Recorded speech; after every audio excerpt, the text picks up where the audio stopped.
All right, so we're playing shaman. Woo. Yeah. Yeah. The only change is mana tide instead of Harrison. I'm gonna have you put the Harrison back in. Okay. It's like Harrison is just so insane in the mirror that it's like I think you just have to run it right now. But Isn't it? I mean, the obvious counter statement is it's really bad when they don't have a weapon. I'm pretty happy when they don't have a weapon. May I recommend Lost Tallstrider as a nice buff then? Yeah, Hearthstone's really exciting right now. You get to play shaman, and then you get to play against shaman, and sometimes you get to play against druid. Yeah, well, join with me as Amnesiac. This is his exact list, very unique. No tunnel trogs in it. Hard too weak. Yeah, it's bad in the mirror and it's bad against warrior. It's like really good in some matchups. Like it's nuts against druid and it's really good against zoo. But those are less of the matchups than like shaman and warrior.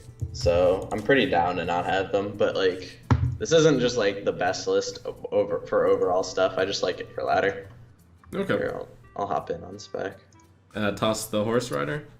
I actually really like horse rider against warrior because you want like nothing you play really in the early game lives. The only good early game card you have against them is totem golem, but horse rider's good because like what did they do? They can't really kill it well, and so it'll just chip off armor and it'll usually deal like 6 to 8 damage, or it'll require resources, which is good. Okay. While I was at Red Bull, I saw Stratro make the coin totem into totem play. Is that one that you support? I think I've done that no times out of 350 shaman games I've played this month. Alright. So probably not. Save it, hit it. Yeah, definitely save it. You got time. Yeah, if it's just oh wow, okay. That's fine. I was gonna say, if it's a removal warrior, you can just kind of run him out of stuff. Like, you just win that matchup if you take it to fatigue, and then if it's a Zoth warrior, it's the only one you have to pressure. Even Cthulhu, a lot of the time you can beat in fatigue. So, like, I don't ever play that quickly. But, like, applying pressure and playing quickly are pretty different. This one's just one where you're trying to take the board at all costs, I imagine. Yeah, I mean, life total is kind of a resource in this one. Like, they don't have that much reach, but it just depends on the flow of the game. Sometimes you're way ahead on resources, but way behind on tempo, so you play inefficiently, and sometimes it's like very close resource battles, so you have to play more efficiently and be willing to use your life more. What are you thinking here? I would go totem golem. I would definitely Barnes, because Drake next turn to clean that up is really good, and like on board, since he just ghouled, you have some chance to just get spell power and win here, and even when you don't, it's just fine. Woohoo! See, we don't need the second mana tide totem. But yeah, like totem golem, you just have no follow-up, which is the problem I have with it. And this is like a very fine board state against this. Like, there's no good, like, coin corruptor doesn't do much, it's very inefficient. You can have the second ghoul, but you don't mind that because you have the Drake. Yep. Something like Blood Dick or Korkon might be good. Oh, this is pretty good for him.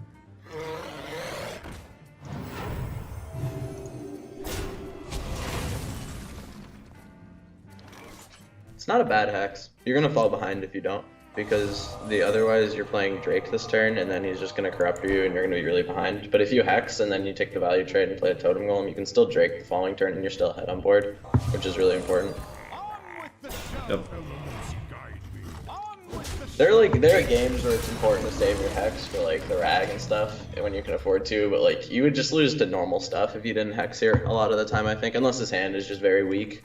Like, if his hand was super heavy but weak on the following turn, saving the hex would work out really well, but it's so much more likely he just has a solid mid-game hand and then, like, one threat, which you can get through anyway. Yeah, I think that's something I picked up a little bit over time, just to use the hex. It's okay on 3 drops and 4 drops, even 2 drops sometimes if it's totem golem. Yeah, hexing totem golem in the mirror is a lot of the time, right? The one thing that, like, the one big swing that will be, okay, just, I'm snap doing that. Told you it was better than that. But the one thing that like usually beats me in the mirror is when I have to play Thunder Bluff into their Bookworm turn. But a lot of the time that was just because I forgot Bookworm existed. Jesus. So we know his last card's a dragon. If it's Draconid Crusher, that's annoying. If it's Bookworm, that's really good for us. If we draw Maelstrom Portal, we win. Ooh, that's pretty good. Roll the totem and then just Lightning Storm anyways? Yeah, I think so. It's definitely the best Storm is getting, and you have fine follow-up with, like, even if he Bookworms you, you can just play a 5-drop, you can play Thunderbluff or Drake. Oh, I would definitely think you put the Totem Golem on the left, by the way. Oh, yeah. It, like, almost never matters here, but it could matter, and it could definitely matter, yeah. I mean, just like getting into good positioning habits so that you don't even have to think about it's good, because then in important situations you don't have to allocate resources to trying to think about that. You can think about stuff that actually matters. So it's still very feasible that he has Bookworm in hand. Yep, could also be the big one. Yeah, that's true. What I'm saying is like Thunder Bluffing and then him drawing a dragon and Bookworming it is like probably a way to lose. I mean, I'm fine with playing the Azure Drake because if he wants to trade down, that's fine. If he wants to value trade, you have the portal. You know he doesn't have Grom, so it never gets punished that way. Unless I was actually thinking Grom. Maelstrom Portal to stop his 6/6 from becoming a 9/9. But then he just plays a 6/6, and then we have to rag flip it, or we have an inefficient turn. We don't have a very good answer to the 6/6 if we don't build any tension here. I don't really mind if he makes a 9/9. So if he makes a 9/9, he would have to push face, and then you could go portal, trade, Fire Ellie, and you would have the Fire Ellie and the portal minion, and versus his nothing, and you'd be That's at 14. pretty good. Which is Wow, very safe. that's some really good reasoning there. Yeah, I think sometimes, or a lot of times, try to go for the insta payoff. Like I'm trying to get better at not going for insta payoff. Yeah, just thinking a little bit down the road is always good. You also, so obviously Portal is good. I'm trying to think if you can never get away with playing Thunderbluff because it's better on mana. I don't really think so. I mean, you wind up taking 5, which is like a very realistic way to lose. I feel like if you just Portal, trade out the board, and Fire Ellie, you just kind of can't lose from that position. You have so much gas in hand, and you're at 14, which is like above the threshold where he can just burn you out. Ooh. Oh wait, that might be really good. Nope. Unlucky. It was almost really good, but yeah, I mean, I'm just never using my life total here is the thing. I think I just don't see how you lose if you do it this way. Yeah, alright.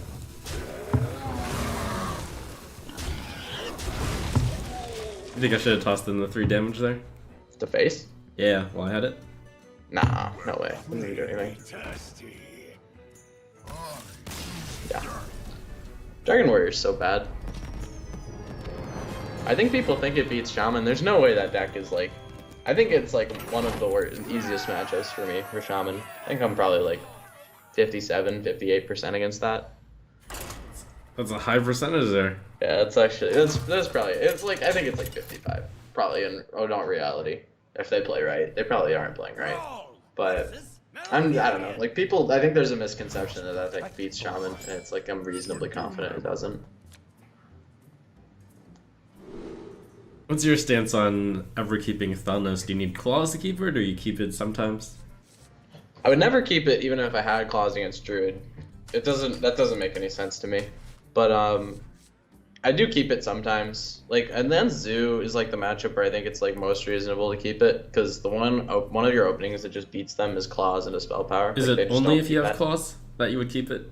That's what I'm not sure about, because it's always good, or it never sucks. It's not always good, but it's usually alright. In this case, I'd just be keeping Mana Tide Totem, I think, because you would keep that. Okay. Yeah, because coining Mana Tide against Druid's really strong. Like they never build minion tension in the first 2 turns, except if they innervate out of drop, which is very rare. Usually they just don't want to make that play anymore, and so they could also roots, but roots on 1 is like super out of favor at the moment. So they never build tension usually, so they usually have to use a card to kill it so you get ahead, and you don't mind using the coin in that fashion in this matchup, I don't think. This is like one of the only matchups where I like Tide. Like I don't even think against Warrior it's particularly good, but against Druid, just because they have such a hard time with it, and it usually just creates a resource deficiency, I think it's good. I know you just mentioned you never coin hero power. Oh, here, there's no way. There's no way. Look at our hand. I would only coin hero power if I had a very reactive hand, I think. Or if I had a very low curve hand. But if I had a low curve hand, I'd probably just try and beat my opponent up instead of hero powering a lot. Like, so let's imagine the pan out where we coin hero power and we rip the totem golem. So next turn we would have to hero power. And so instead of having the coin, we'd have made a totem, which is like somewhat okay sometimes, but I don't think I'm happy about it. Ooh, unlucky. If it goes face, it's like, really bad still, but I don't think you should lightning storm. That seems pretty bad.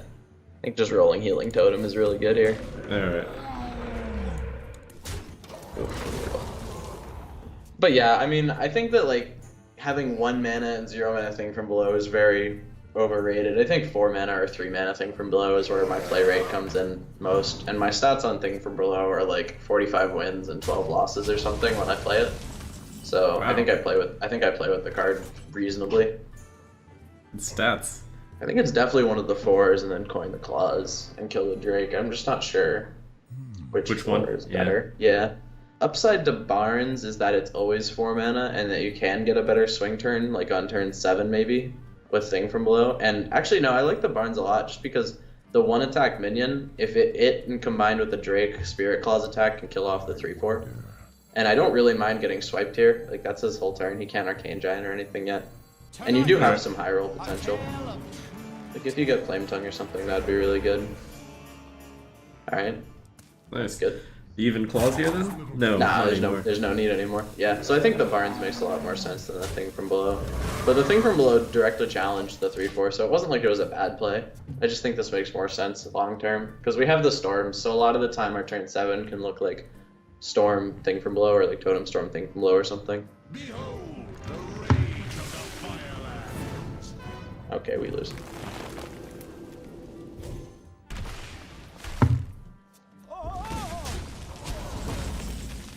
Okay, might not have any follow-up.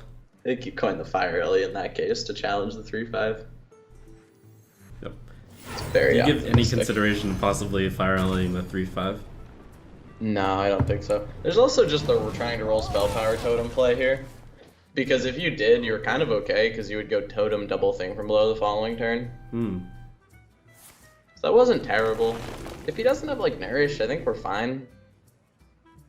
Like, I don't really mind when he gets an extra minion here. I mean, it'll help, but it's not devastating. Okay, that's unlucky.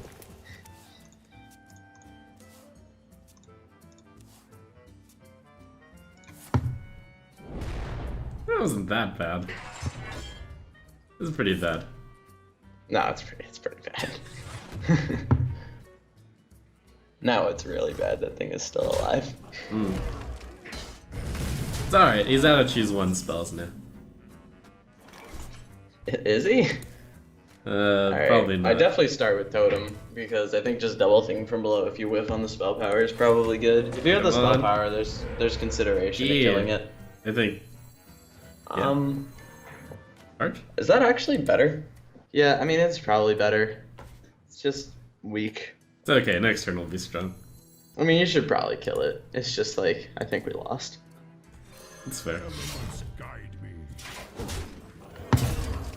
I don't know. I would usually have left this game once Vandrel nourished. Just efficient laddering. Wow, you would just leave there. Yeah, probably. Once he nourished, I don't think we can win. I mean, there's like some chance, but I don't think the chance we have to win is worth. Yeah, is worth the time investment.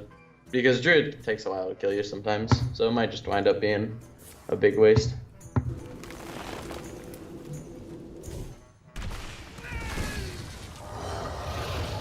With some serious GG timing tips.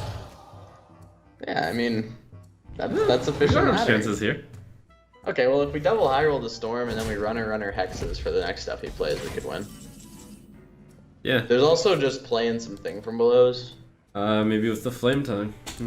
2, 4... You'd get to go Flame Tongue, Hero Power, Thing, Storm, but it's not like you can kill one without using your face. And then he just uses removal and he pushes 8. Now you have to double Storm to win, I think. Because otherwise he always pushes 8 and you can't win if you're at 7 against his life total and his number of cards. Alright, easy game.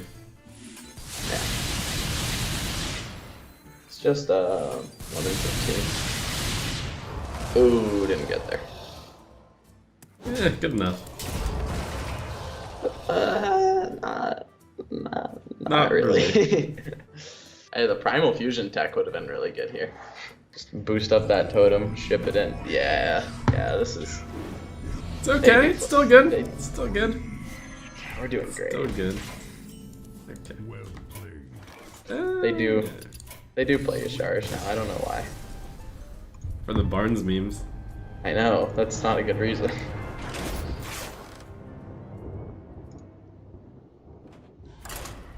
Hey, new shaman legendary is out. Shuffle this. Wow, that seems good. Ooh, what does it do? 5 mana, 5/5 taunt, death rattle. Shuffle a 5 mana, 10/10 taunt into your deck. Oh, that sounds good. That sounds really good. I mean, if 5/5 taunt is anywhere acceptable in the metagame, like it doesn't just get beat up by a neutral 5 mana 6/6 they've yet to reveal, that card's good. Because 10/10 taunt is definitely good. Yeah. Alright, toss it all, or do you keep Geomancer here? Nah, I ship it off. I mulligan very aggressively for Claws, Totem Golem, and Harrison in the mirror. And then there are some other cards you can keep at certain times. Like I think Horse Rider's borderline. I think it's acceptable sometimes. When you have a decent card, it's alright. I think it's good to keep. And when I have Harrison on the coin, I like keeping Hex. But that's the only like weird thing. So, is it a Harrison keep first or second, even if you have nothing else? Yes. But like, see why this is a very common pan out for them to have. This is why I like Hex and Harrison together, because Totem and then hexing and then coining Harrison is a way to not lose tempo, but still get the draws from Harrison to be ahead in the resource game. But like hexing and then not having the like follow up draw into AoE isn't very good. Okay, that's a astute observation. I like that very specific keep situation.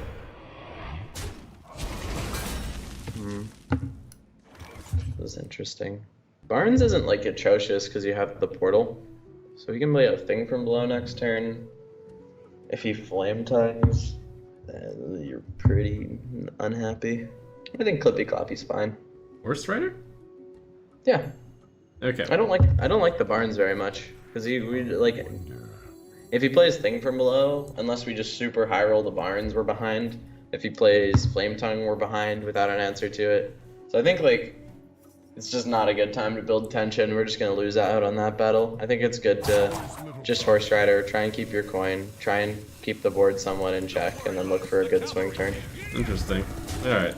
So the coin might be trying to be held for like a spell damage and then portal. Yeah, it's just the Barnes isn't very good here is the main reason why I'm not a fan of it. Like holding coin has obvious upside because you get closer, you get to do a swing turn earlier. Definitely can't do that in Feral Spirits because then we'll just lose to Azure Drake. I wonder if you can ever just Totem and Bolt. Is it bad to go Feral Spirit, Lightning Bolt, and then like the plan of Coin Barnes? We can't coin Barnes. If we do that, we overload 3. Oh right, overload 3. Yeah, and I think even then it would be quite poor because you would just Azure Drake, kill both their guys, and have a Drake and a Spirit Claws that's jacked up with spell power. I think you're definitely bolting. I'm just not sure if coining Barnes is good. Coining Barnes is good if you get any totem. Yeah, I like coining Barnes. Alright. So I guess you Barnes first. Mechanics. Yeah, like any totem was a good roll because you get the thing from below. And this is actually a good Barnes turn because like he wants to play Azure Drake on curve, and then it's very awkward for him to deal with the board well. Like what's he gonna do? Put 6 damage into Barnes or hit this inefficiently and push irrelevant to base damage. And like Maelstrom Portal's fine with you. We could play Thunder Bluff, which we actually just can't kill, but that's not like a very good play from his perspective. It's pretty good. I clearly don't think about like making awkward turns for the opponent enough. Oh, that's like, yeah, I think that's really important in the mirror because it's all about resources. It's not like it's very rarely a tempo matchup. Like, because you can it doesn't take a lot to sweep an opponent's board unless it's just really big, like with 5/5s and 3/6s and stuff. Like most of the boards you're making in the early game are very easy to get swung back on. So you're just trying to get like little inefficiencies out of your opponent, gain resources in the early and mid game, and then in the late game you want to convert those resources to like kind of just a chokehold on your opponent. At least that's how I play it. Well, you're doing something right. So I'm just thing pass. Yeah, you don't have another play. Everything else is too weak.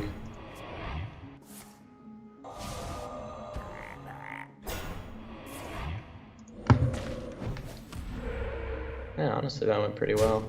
And he just did it wrong, so that's good. He did it wrong? Yeah, he could have taken 1 less damage, or he could have kept a Spirit Claws charge and left us with a frog. Oh, I see, yes. Yeah.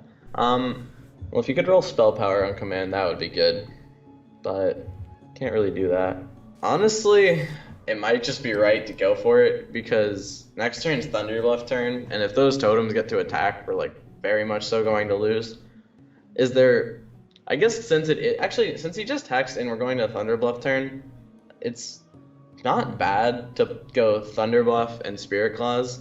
And I think if you go Thunderbluff, Spirit Claws, and attack the 5/5, it's not that bad, because his response play is gonna be a lot of the time he's gonna Thunderbluff Hero Power, and then that by attacking it the turn prior, you get to go Drake Maelstrom Portal, and you don't have to attack. Alright, you want to lock in that play? Yes.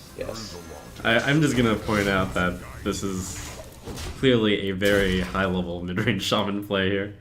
Well, I think it was this or just trying to roll Spell Power Totem.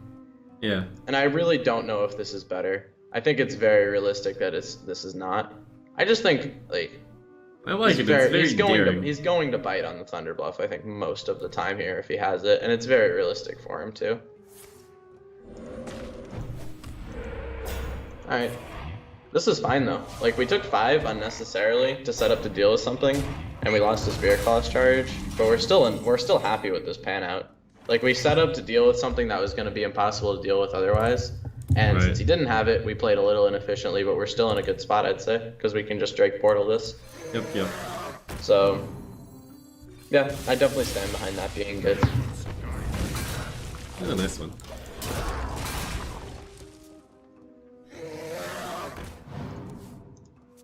So he'll go, oh yeah, that's a really good one. All the eggs are nuts in this one. Like, if you get Runic Egg, you usually just win. You usually just win if you get if you get an extra card for no reason, that's insane. Huh. I don't think you can respect AoE very much here, if you intend to actually win. Yeah, I was leaning towards Spirit Golem Totem. You could also make an argument for Flame Tongue, Geomancer, kill the Drake, and play Sparrows, because then he could also just low roll the AoE. He would need 2 AoEs, or he would need to get somewhat lucky. Like, and that leaves you with a Hex, so you beat. That way, you get to have the Hex the following turn, and you beat big stuff, and you get to spend all your mana the following turn as well. So I think I like this. I'm liking that. If you were to roll Taunt Totem, it would be really good to just Totem and Totem Golem, but you can't rely on that, and this Flame Tongue is really important to your game plan, so I would just Ferals.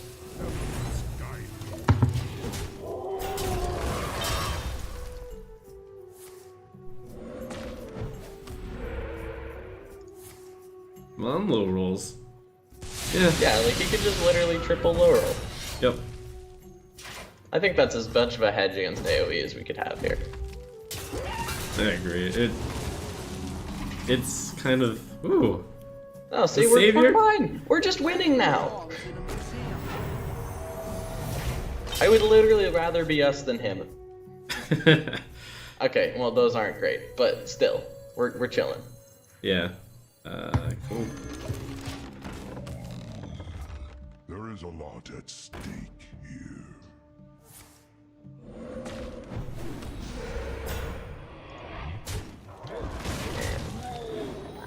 Alright, Maelstrom Portal. And Spell Power. Or just Lightning Storm. That would have been better. Fuck. Alright. Can I switch to Team Him? What was that? Can I switch to Team Him? Team Him. I'll take the reins on Team Us. I mean, we could definitely win. It's possible. You just Hex the Thunderluff, Manatide. You might even want to Hex the 5-2. Oh, interesting. I didn't consider that. I think it's right. Because then at least, like, he could just have 4...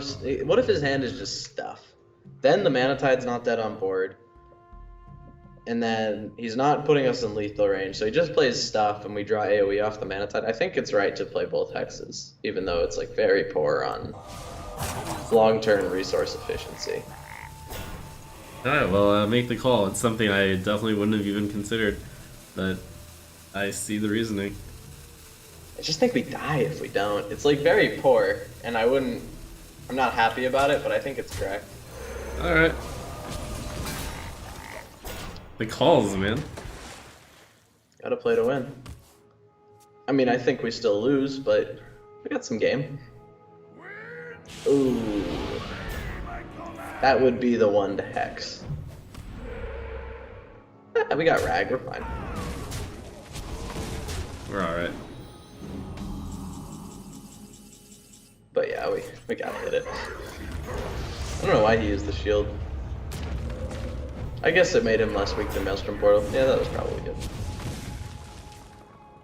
And oh, so close. So close. Alright, I think we got God.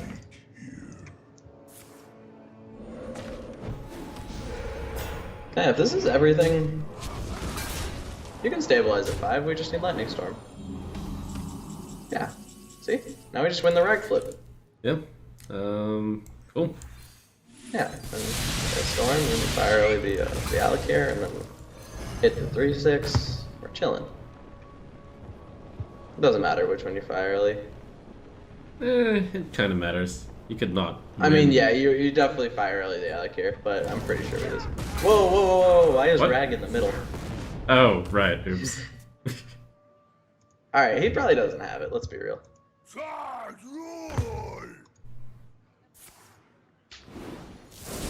Alright, just gotta get another lightning storm. Yeah, Jesus, we actually do. Or a Lightning Bolt, I believe. Yeah? Yeah? Ooh, so close. So close. So it Alright. turns out it going face actually gave us way more percent to win. Well played. You mean Rag hitting the face? Yeah, because if he we didn't would have... have lost this board anyway. But Right. we Okay. gave it a good run, and we got like really destroyed early game. So I'm That's happy pretty with that good. game. I enjoyed the way that game was played a lot. I think like making things awkward for your opponent and understanding what actually matters in the matchup's a big deal. Like the one thing that I'd say, the reason that I have a really good win rate in the mirror is I would say that most people have a misconception of early tempo and like trying to translate it into damage and pressure being like super important. Whereas I think about everything in terms of like trying to maintain a reasonable hand size and good options for what they can do so that I'm never playing inefficiently, so that when the game gets grindy, I've used my resources in the best way to have the most stuff to do. Unless your hand is just insane, and then you just try and beat them up. But most of the time, it's about playing patiently and trying to be efficient with your resources.